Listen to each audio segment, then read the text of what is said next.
to talk about how to plant churches. It's specifically how to plant churches if you have a job, and how to plant them, planning on keeping your job so you can pay your kids' education and take that trip to France, whatever. And we'll get into all that tomorrow. But today, I want to talk about money. Money is a problem in churches. One of the problems that we have with money in churches is in America, is you pay money to go to a Bible college, or you pay money to go to a seminary, and then having paid the money, you have a school debt. And for some people, that's enough money to buy a condominium that you owe. And then you go out and you start a church, or you take over a church that's usually struggling if you're young, and you pretty quickly find that the church can't afford to pay you, and so then you get a job driving a school bus because you didn't learn how to make an honest living. All you can do is preach. And so now you got to get a below average job, and because you have that job, pretty soon your wife starts to resent it, and eventually you decide forget all that, and you go and you either sell cars, or you get into real estate and sell houses, or you get into being a mortgage broker, or you sell life insurance. Because the one thing that you do learn in seminary is how to communicate. And so it turns out, get this, that the people who went to seminary and tried the ministry and tried to become Bill Hybels, because that's what they all want to do, and found out that they were only capable of pastoring 40 people. And by the way, do you think 40 people are important in God's sight? Yeah. I do. Yeah. I do. And the problem that we have in megachurches, I've been doing research for this book, the megachurches are all complaining that the only way that we can survive is if we figure out how to make this church into small pockets. In other words, we want to start micro churches, where that's a term we're starting to use, is micro churches within the megachurch. But the guy turns out not to be Bill Hybels. He turns out to have to drive a school bus, and then he quits the ministry. And what happens to those 40 people? What happened to the 25 of them that accepted the Lord because he moved to that town? Nobody seems to care about that. So we care about it. So what happens in church is, and I'm talking about the negative part first, is that money is a driver. When I was first pastoring, I lived in a town called Manhattan Beach, California. And next to it was Redondo Beach, and next to that was Hermosa Beach. Hermosa Beach had 17,000 people. Redondo Beach had 52,000 people. And where I lived, it was 45,000 people. It was all glued together. But the only way I could kind of chop it up was, what are the boundaries on the map of Manhattan Beach? And so I started out like the Jehovah's Witnesses do. I don't know if you have that where you live, but they knock doors and talk to people. And I found out that everybody thought I was one of them and slammed the door in my face. So I got this idea that I would print this little thing. We're at the beach, right? So I called it Waves of Faith. And I'm old. I look a little younger, but I was actually born in 1945, so I'm up there. I started First Church in 1971 when you didn't have computers. Nobody had any kind of a computer. Even in the graphic arts place where you went, they had rub-on letters where you would take this thing and you rub it and it would transfer the thing off the piece of paper. And so I got rub-on letters, and I got a college, I used in college my typewriter, and I made it this little, it looked like a church newsletter, but it's really evangelism. It always had a testimony. And I only made 3 of them. But I went to 13,000 houses. And I found that if I would go and knock the door, they would get mad at me. If I would go and open up their screen door, kind of wedge the thing in, close the door, people would end up coming to church. I went to the same, she was selling cosmetics door to door to help feed us. And by the way, I grew up in a time in America where you didn't say, oh, I'll go drive a school bus to keep the church going. You quit. It was just, you're a failure, it's done, you're not called to be a pastor, you quit. That was the Foursquare church, and that's the way they operated. And so when I finally did run out of money completely, to the point where we closed the savings account, put it in checking, wrote the checks, and went to the bank to do all this, and we bought our children each an ice cream cone, and there was no money to buy her and I an ice cream cone. We were done. And I laid on the bed crying about money, crying tears, and praying, and the Lord spoke to me, and it was very clear. This has happened to me several times in my life where usually I think God speaks to you audibly or gives you a vision when He's trying to yell at you because you're not paying attention. And so, because otherwise you just hear this still small voice, but it was like, and I've had this happen about 4 times in my life, it was like somebody was out here, and if you were there, you wouldn't have heard it. Because it happened to me once in a restaurant, and my friend never heard it, but I heard this voice. It was like He's right here. And the voice said this, it was from Philippians, King James English, right? I've taught you to abase, which means be poor, and now I'm going to teach you to abound. And that was on a Monday, and on Wednesday we got checks in the mail that were 3 times what our month's rent was, all in one day. And I was at a thing, I went to Life Bible College to teach something like this, and I thought they would at least give me money for gas. They didn't. They had no idea how poor I was. And so I wasted a tank full of gas driving about 60 miles total round trip. I came home in total despair. She leans over the balcony of our apartment and says, we got good news. I said, how much? It's okay if I tell, this has nothing to do with what I'm going to teach. Two checks had come in the mail. One of them, a man, a well-meaning individual, a kind man, who taught me a lot about money. In the church I used to be a youth pastor in, had come upon this incredible miracle that there's a fertilizer that you spray on your grass, and it'll make the grass grow green, but it'll stop the grass from growing so you never have to mow it again. You know, there's a tall tower in France that if you're willing to buy into this company, I would sell you that tower. Anyhow, the company promised 17% per year interest. Now you got to know that's stupid. But he didn't, and he was a pretty smart guy, and I didn't. And so he went around and got all these young people in the church to go and invest what they could. I invested everything I could possibly invest in that, like $600. And of course the thing was a bust. And it took him 5 years, but one of the checks I got in the mail was all my money back plus 17% per year interest out of his pocket. Is that good? That's good. But here's the point. Money tends to either help the church or hurt the church. And so I want to spend tonight talking about money and about tithing. And I will brag. You know, somebody told me I'm a real humble person, and that's not true. I pretend to be. But when it comes down to it, I'll brag when it's time to brag. You know, we started one church with 12 people. We know of over 2,400 churches that came out of that church. I've helped fewer than 80 people plant a church, but those people have helped others. So what I did best was teach people how to make a disciple. I didn't do best at building a big church or anything else. I did best at not making disciples, but making disciples who could make disciples. And I will brag about that till the day I die. But the other thing I want to tell you is that in Hawaii, a church that's doing pretty well gets $20 per person per Sunday, including every baby in the nursery. So you count up all the people who came, you count up the offering, and you divide it, and you do this over a year, and an average church is getting $20.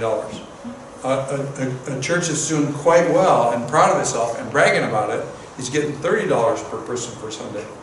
Our church and the church I pastored just before I came here, which isn't doing that well now, but they were when I was there, is getting $60 per person per Sunday. And we are not a rich church. Our church that reeks with stories of I began to tithe and this happened in my life. And so what we are is about a 40% tithing church. If we were a 100% tithing church, I'd be telling you we take in $130 per person per Sunday. But most churches, 5 to 8% of the people tithe, and the rest of the people throw something in the offering every week. And so I believe in tithing, and I want to talk to you about that tonight, because I think that if I do my job well enough tonight, and you take good enough notes and you learn stuff, it's going to make an impact on your church financially. And as far as I'm concerned, every church could use more money. Our churches, we pay a ghastly amount of rent. I don't know the exchange between dollars and pounds, but we pay $130,000 a year to use a movie theater for 5 hours on Sunday. That's a lot of money in rent. But where I also live, you could not buy a building to house, and our church is only a church of, in average attendance is about 270 people. So we're paying this huge amount of rent, and we've got huge surpluses. We have 2 people full-time on staff and 4 people part-time. Nobody has an office. Everything is done by email and telephone. I work from my home. We're doing what I thought was the stupidest thing in the world. Somebody asked us to go to Kenya and help an orphanage there. They don't build, in England you have greenhouses, is that what you call them? Mm-hmm. Where they're made of glass to grow things.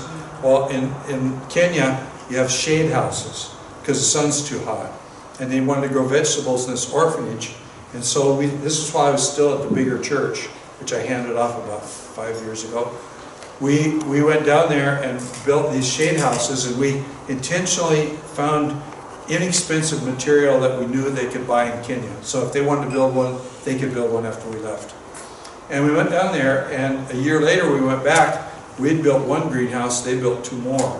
And these are dirt poor people. And so it's like, well, these guys are serious, we're serious. So we started sending teams down there, and we came up with this idea. One guy in the church is an eye doctor. He's probably the richest guy in the church. And so we started, every year we send a team, but every second year there's an eye doctor, and they take, we collect all year long, or for 2 years, we collect used prescription glasses. If you get new glasses, give us your old ones. Well, some of our friends have found out that if people get new glasses, they give their doctor the old ones, and the doctor just throws them in a box because he didn't know what to do with them. Well, we've been to half the doctor's offices on our island. Last year we took 6,000 pairs of glasses. We did 2,200 eye exams. Every year that they go and do the eye clinics, part of the deal, because it's only 1 doctor. This year we had 2 doctors, but these people over here are talking to you and finding out what you're all about. These people over here are giving you the little eye check thing. Then you get to the doctor and he looks at your eyes and tells you whatever, and then he gives you the prescription. They've got a machine that can just hold it up to a pair of glasses and read the prescription. So we clean. They have parties to clean these old glasses, and they label them in little baggies they don't like to use for lunch. And so then somebody else gives you the glasses, and then somebody else, they go to a place where they pray for you. If you want prayer, and then you go to a place where, you know that thing where they make a little bracelet with 5 colors, it's the gospel? They have over 800 people a year except the Lord when they do this. And when I heard the story, I mean, this is the man of faith that I am, I'm thinking, yeah, you go to the same village every year, and the same people can get saved every year. And I found out that in 10 trips, they've never ever gone to the same village. So every time they have 800 people except the Lord, it's 800 new people except for the Lord. And the people from my church, which this proves that I'm good. The people from my church met this pastor named Sammy, whose last name I cannot pronounce, who thinks I'm his friend because we email. And we are email friends, but I'll never meet him because I will never go to Kenya. Because the reason I will never go there, I've been to Ivory Coast. If you want to go someplace that's not nice, go to Ivory Coast. Kenya is nice. And they're out in the countryside, whatever. But this Pastor Sammy, they taught him how to develop what we call mini church, small groups in the church, to link it to the sermon. I'll talk about this a little bit tomorrow. And to raise up leaders who could plant another church. And now planted 7 churches in 4 years. They only started doing this 4 years ago.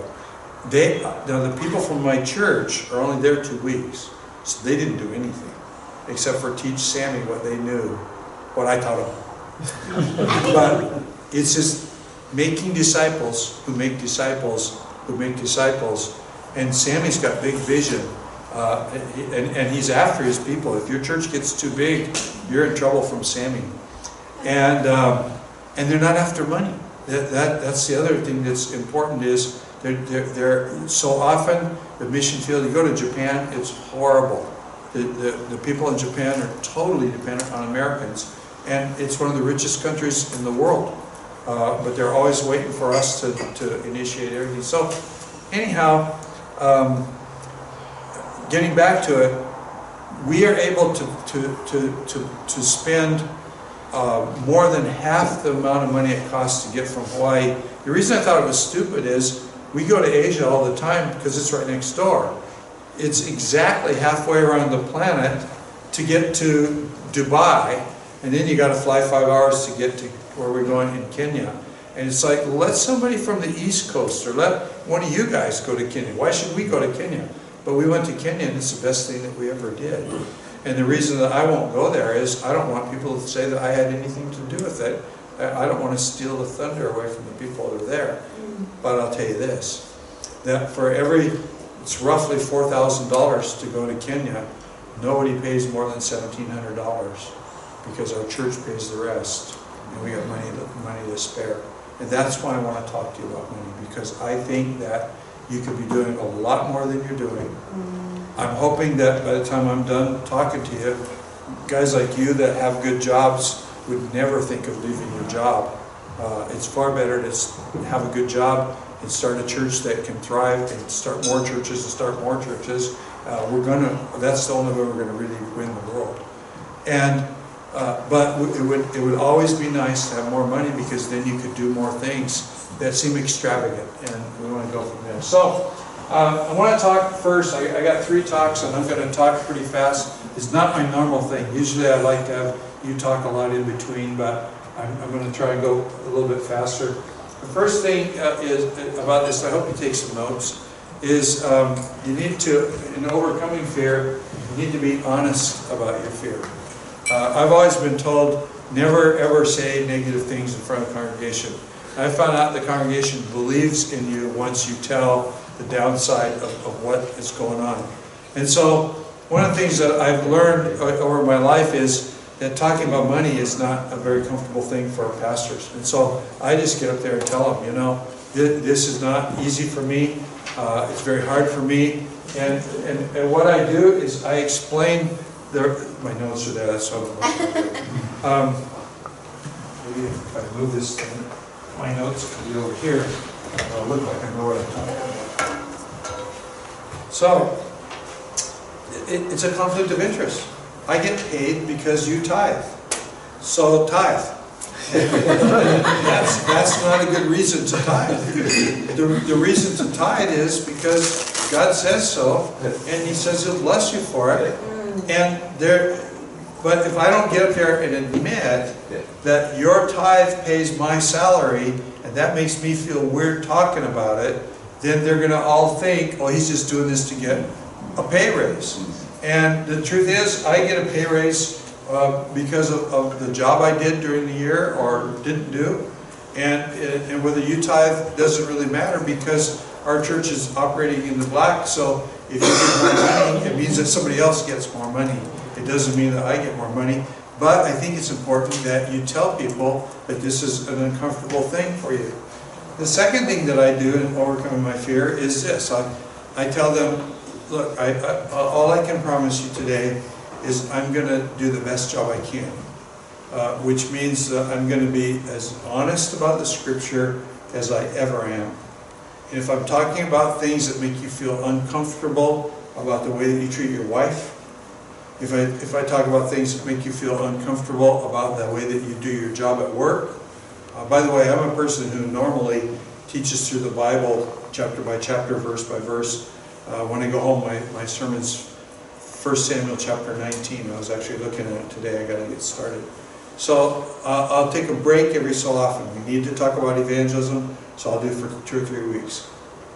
I'll do the same about tithing.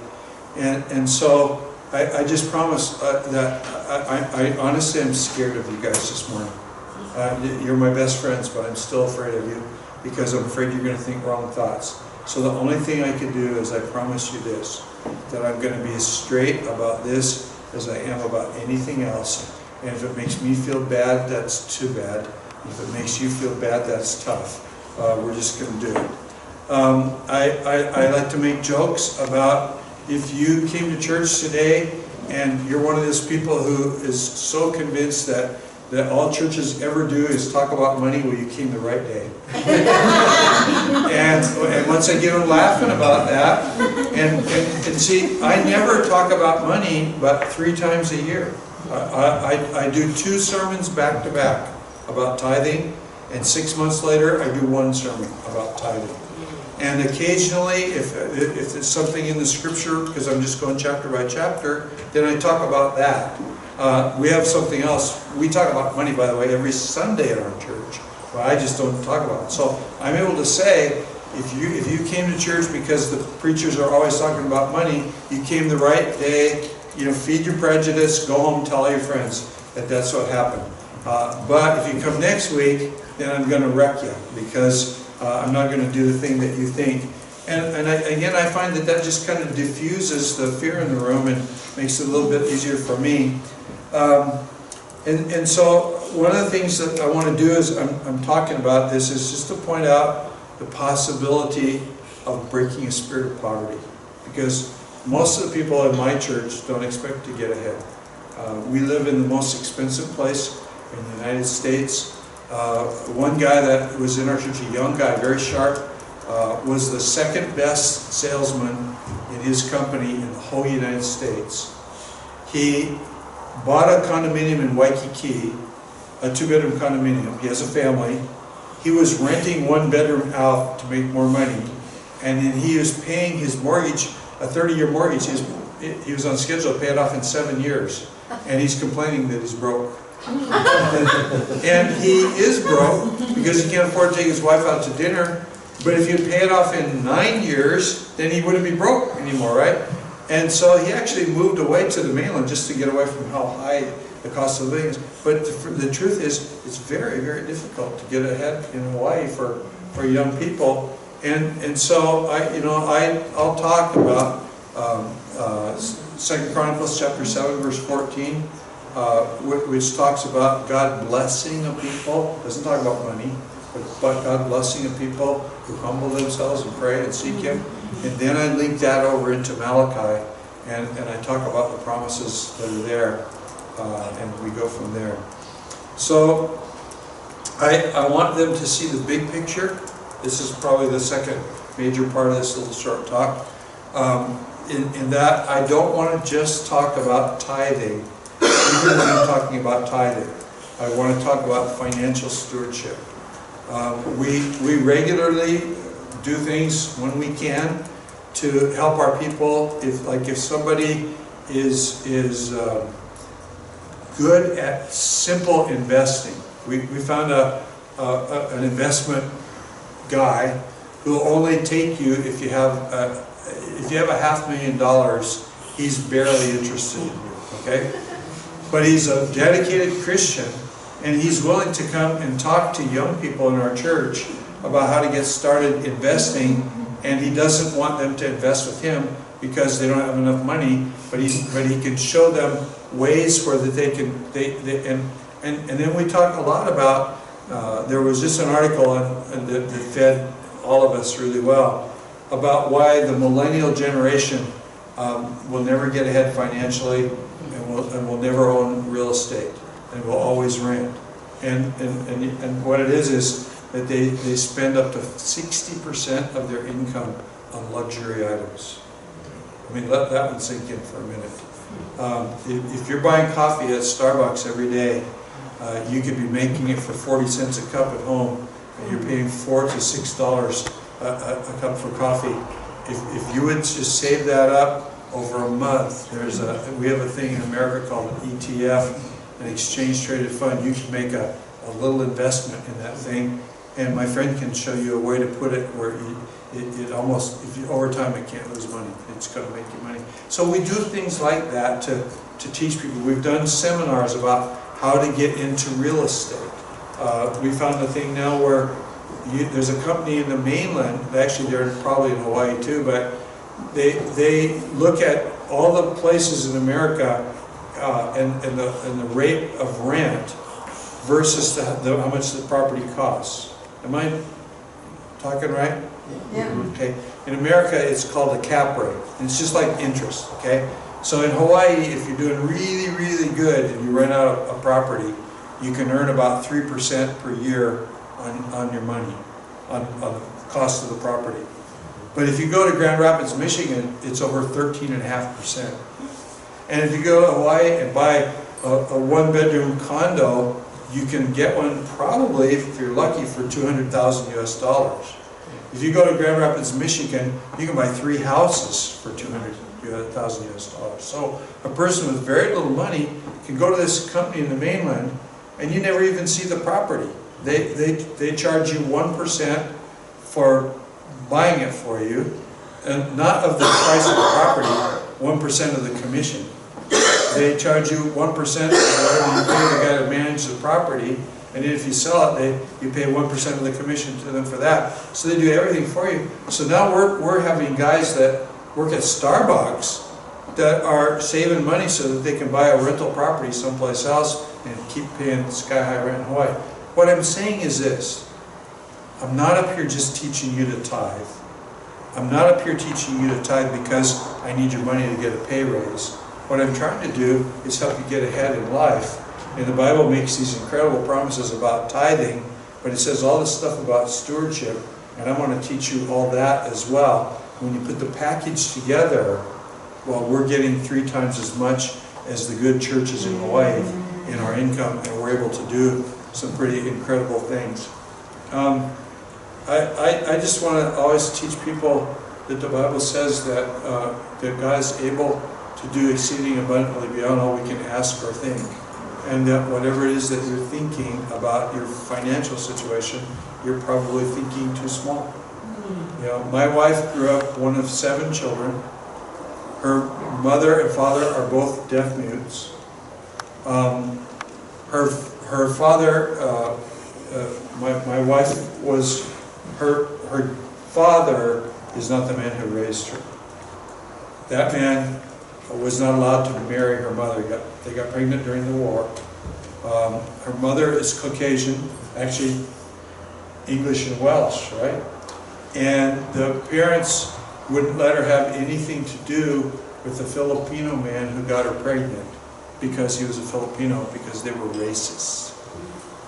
And so she was in Los Angeles working someplace during the war, and she met a guy that she knew as a little girl in deaf school, and she married him. And his last name is Correa, and he's a Mexican-American.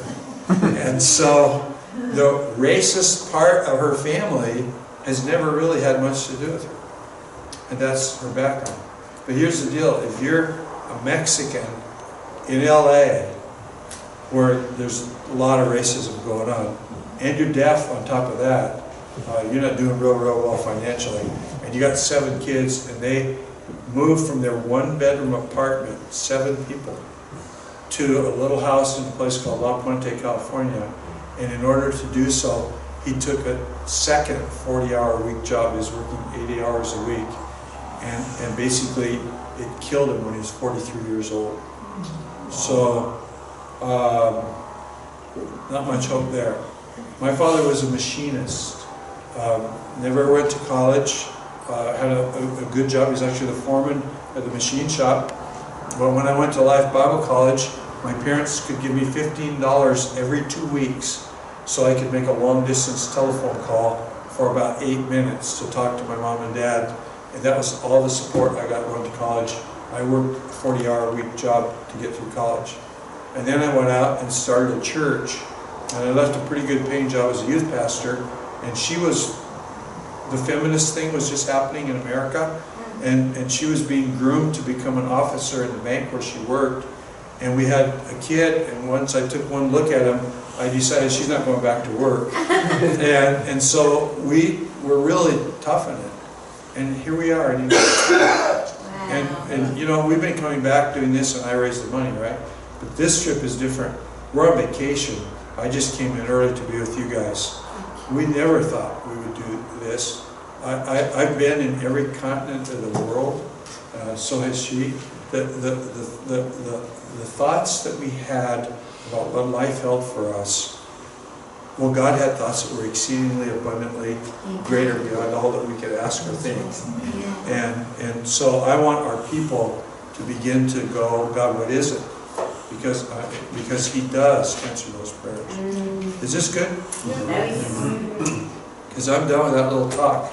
And I'd like you to turn and do this. I want you to say, here's one thing I really liked about what he said to each other. You've got a few minutes to do this. Here's something that I disagree with. And then the third thing is this. And to do this right, because of the time we have, groups of no more than 4, no less than 3. And if somebody's left all by yourself, then go join another group, okay? And because I'm only going to give you 5 minutes to do this. So here's what I liked, here's what I didn't like, and then here's the kicker. Here's what God said to me, and I'm going to write it down, so I'll do it. Go for it.